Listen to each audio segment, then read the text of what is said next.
Hello बच्चों, Rajasthan NTSC के stage 1 के कुछ प्रीवियस ईयर पेपर्स डिस्कस करेंगे हम। तो अभी ये जो पेपर है ये 2017 का है। आपको पता है कि सेट का जो पेपर आता है एनटीएससी में उसमें 100 क्वेश्चंस होते हैं। 40 साइंस के क्वेश्चन होते हैं, 40 एसएसटी के होते हैं और 20 आपके मैथ्स के होते हैं। तो जो 40 साइंस के होते हैं उसमें 13 क्वेश्चंस केमिस्ट्री के होते हैं। तो केमिस्ट्री के क्वेश्चंस डिस्कस करेंगे हम। राजस्थान एनटीएससी स्टेज 1 2017 का पेपर है ये। तो 13 क्वेश्चंस स्टार्टिंग के जो थे वो फिजिक्स के हो गए, इसलिए हमने 14 से स्टार्टिंग करी है यहाँ पे। Then first question is conjugate base of HCl in the following reaction is. तो कॉन्जुगेट एसिड एंड बेस की थियरी किसने दी थी? ब्रॉन्स्टेड-लॉरी ने दी थी।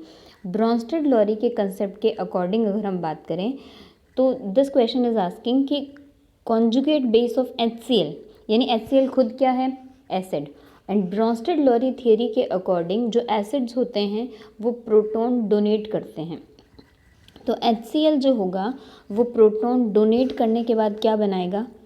Cl-। ये देखो Cl-। और क्वेश्चन क्या पूछ रहा है कि कॉन्जुगेट बेस ऑफ HCl, यानी HCl खुद एसिड है और वो H+ डोनेट करने के बाद, यानी प्रोटॉन डोनेट करने के बाद Cl- बनाएगा। तो इसका कॉन्जुगेट बेस हो गया Cl-। तो Cl- आंसर हो गया। देन नेक्स्ट क्वेश्चन देखते हैं। The chemical formula of plaster of Paris is, मतलब POP का फॉर्मूला बताना है आपको। तो इसमें फर्स्ट यानी कि कैल्शियम सल्फेट तो नहीं हो सकता, ये तो डेड बर्न प्लास्टर होता है। देन हम सेकंड की बात करते हैं, कैल्शियम सल्फेट डॉट 2H2, ये आपका होता है जिप्सम। अब आप इस जिप्सम को 100 डिग्री सेल्सियस पे हीट करते हो तो आपको मिलता है POP, मतलब calcium sulphate dot half H2O को ही हम POP बोलते हैं। तो POP का फॉर्मूला आपका ये हो जाएगा, ये भी नहीं होगा। क्लियर। नेक्स्ट देखते हैं 16th question. Which type of catalyst is ethanol in the following reaction. हमने क्या करा है, CHCl3 क्लोरोफॉर्म होता है, क्लोरोफॉर्म की ऑक्सीजन से रिएक्शन करवा रहे हैं।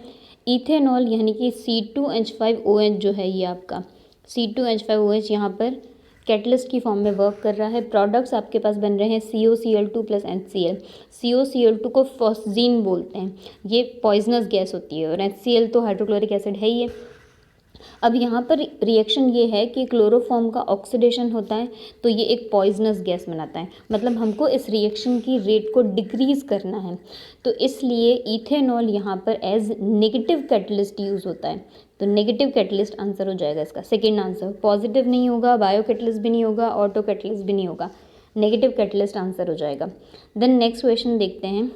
Metalloid among the following is.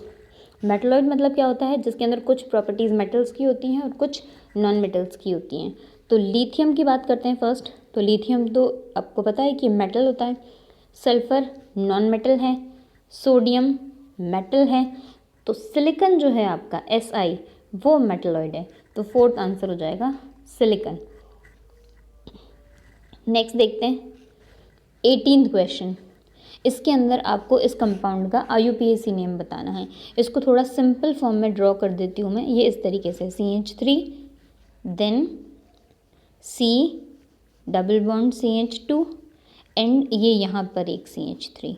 तो IUPAC नोमेनक्लेचर में फर्स्ट ऑफ ऑल आपको कार्बन चेन सेलेक्ट करनी होती है, लॉन्गेस्ट कार्बन चेन। तो लॉन्गेस्ट कार्बन चेन इसमें कहीं से भी करोगे 3 कार्बन वाली होगी, लेकिन आपको मल्टीपल बॉन्ड इंक्लूड करते हुए कार्बन चेन सेलेक्ट करनी है।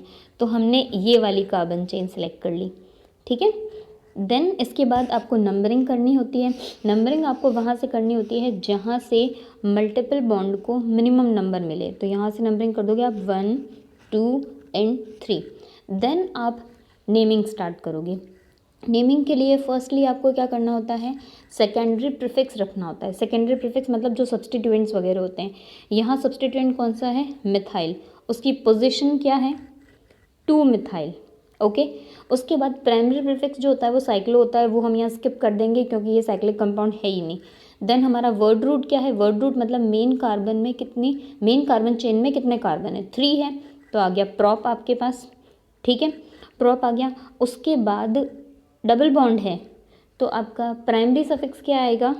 प्राइमरी सफिक्स आएगा आपका इन, और सेकेंडरी सफिक्स कुछ भी नहीं होगा यहाँ पे। क्यों? क्योंकि फंक्शनल ग्रुप नहीं है। तो 5 पार्ट्स होते हैं, मैक्सिमम 5 पार्ट्स होते हैं IUPAC नेम के।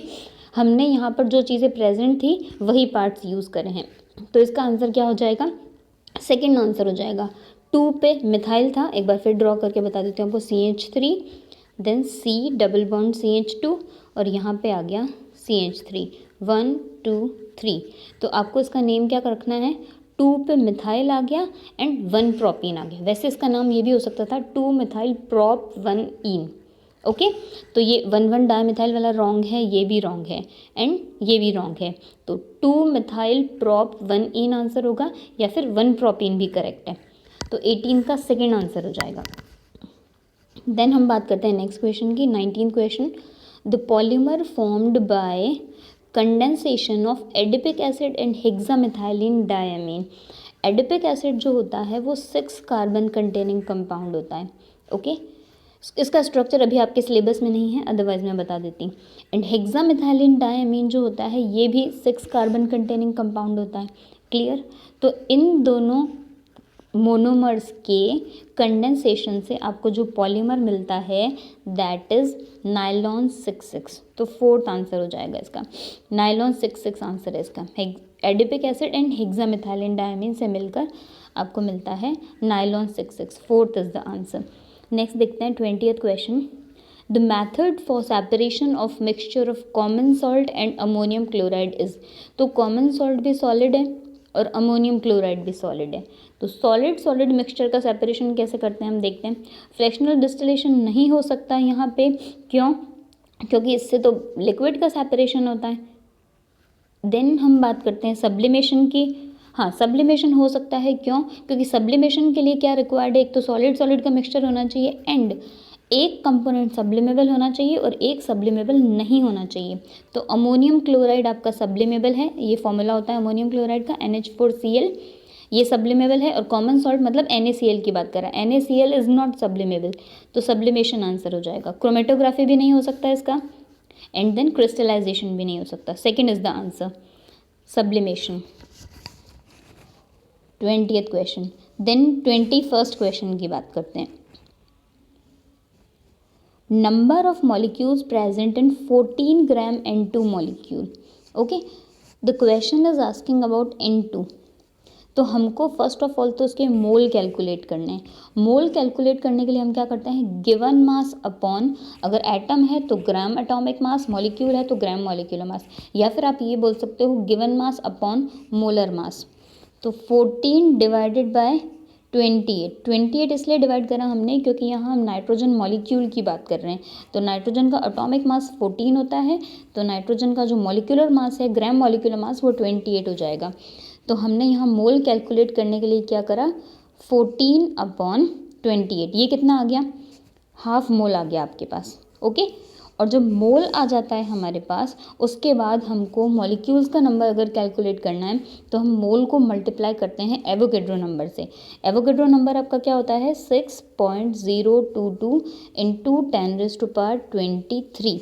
ओके, तो हम हाफ को जब मल्टीप्लाई करते हैं 6.022 इंटू 10⁻23 से, तो आपके पास क्या आंसर आएगा, 21st क्वेश्चन है ना, इसका आंसर ये नहीं हो सकता, ये भी नहीं हो सकता, ये भी नहीं हो सकता, तो answer will be second. Okay, 3.011 into 10⁻23। अब यहाँ ऑप्शंस में अगर कहीं हाफ NA मतलब मैं एवोगेड्रो नंबर की बात कर रही हूँ, अगर कहीं हाफ NA लिखा हुआ होता तब वो भी करेक्ट होता, अगर मॉलिक्यूल्स के नंबर की बात कर रहे हैं तो, मतलब NA की टर्म्स में अगर ऑप्शंस होते। तो 21st का हो गया सेकेंड आपके पास। नेक्स्ट बात करते हैं 22nd क्वेश्चन की। Which of the following elements has an electronic configuration 286। Simply electronic configuration की बात कर रहा है ये, और sulphur, oxygen, phosphorus and chlorine ये सारे एटम्स ही हैं, कोई भी आयन नहीं है। तो टोटल इलेक्ट्रॉन्स कैलकुलेट करो आप इसके अंदर, 2 + 8 + 6 कितने हो गए, 16। एटम के अंदर जो इलेक्ट्रॉन्स का नंबर होता है वही प्रोटॉन्स का नंबर होता है, क्योंकि एटम इलेक्ट्रिकली न्यूट्रल होता है, और अभी हम यहाँ पर आयन की बात नहीं कर रहे हैं। तो आपके 16 ही इलेक्ट्रॉन्स होंगे, 16 ही प्रोटॉन्स होंगे, और जितने प्रोटॉन्स के नंबर होते हैं वही एटॉमिक नंबर होता है। क्योंकि सल्फ़र हो जाएगा इसका आंसर, क्योंकि सल्फ़र का एटॉमिक नंबर 16 है ऑक्सीजन का तो 8 होता है तो ये तो होगा नहीं, फॉस्फोरस का 15 होता है, क्लोरीन का 17 होता है तो ये भी नहीं होगा। नेक्स्ट हम बात करते हैं 23rd क्वेश्चन की।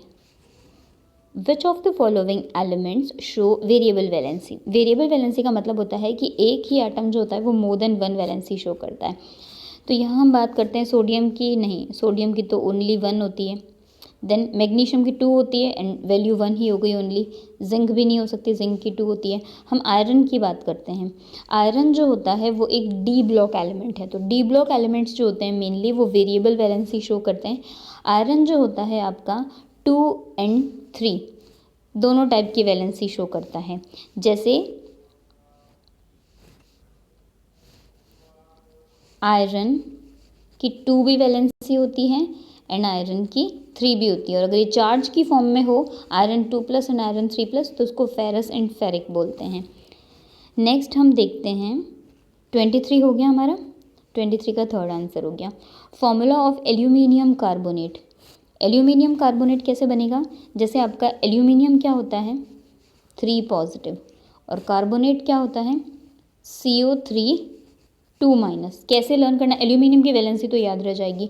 और CO3 को कैसे लर्न करना है जैसे H2CO3 होता है कार्बनिक एसिड, तो 2+ इसमें से अगर रिमूव कर दोगे तो CO3 पे 2 नेगेटिव रह जाएगा।